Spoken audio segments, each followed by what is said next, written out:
I didn't understand this until one day, I don't know if all of you realize, but women can be emotional sometimes.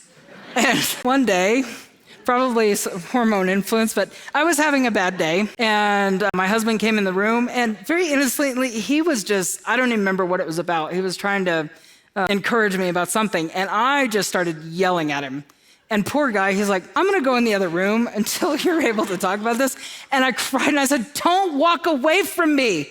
I'm not really mad at you. I'm just having a really bad day. And I'm just really hurt. And I don't even remember what it was about, but I remember that moment where it hurt that he walked away. And actually my husband, most of the time, the reason it stood out to me so much is because most of the time my husband's very good at wading into that anger. At that moment, it was a little more than he could handle. But most of the time, he's very good at being patient, listening, asking questions, de-escalating the situation, but being willing to be hated, being willing to let all the accusations come at him. God says that he is a shield about us.